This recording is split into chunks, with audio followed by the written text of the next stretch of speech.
Aku Ananda Yusua Alfa Saputra arep nampilake cerkak kanthi irah-irahan sadurunge srengenge muncul. Jenenge saka Laningrum wis pacaran wiwit SMA. Nalika lulus, nasib marang wong loro kuwi kudu bisa adoh. Ningrum kuliah ing Jogja, dene Saka kerja ing Surabaya. Mula-mula kabeh isih katon apik.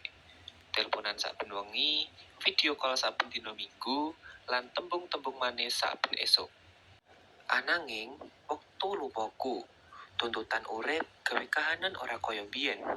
Ningrum kerep sibuk karo tugas kampus, dene Saka kerep kerja lembur. Sering telepon ora diangkat, tembung-tetembungan mung diwaca, lan jadwal ketemu mung dadi rencana sing diundur terus. Saka kerep mikir, apa hubungan jarak adoh kuwi pancen bisa awet. Nanging saben ngelingi Ningrum, atine dadi lega maneh. Salah siji wengi, Ningrum ngirim layang marang Saka. "Ko, aku kangen tenan.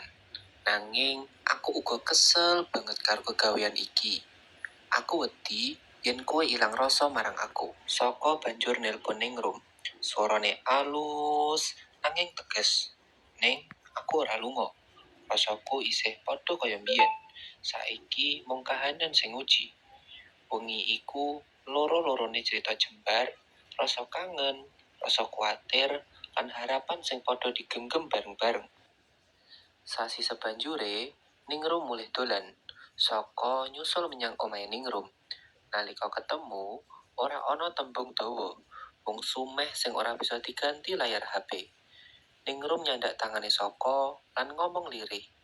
"Aku percaya, jebule jarak kuwi ora medeni yen sing digandeng ati lan tekad." Saka mesem, lirik Ningrum kanthi tatapan sing suwe dikangen-kangeni. "Aku percaya ning sadurunge srengenge muncul, kowe tetep wong sing sepisan tak pikir. Senajan hubungan jarak adoh ora gampang, nanging wong loro kuwi ngerti. Kadang kala asmara ora butuhake cedhak raga, nanging cedhak tekad lan tulusé ati. Matur suwun."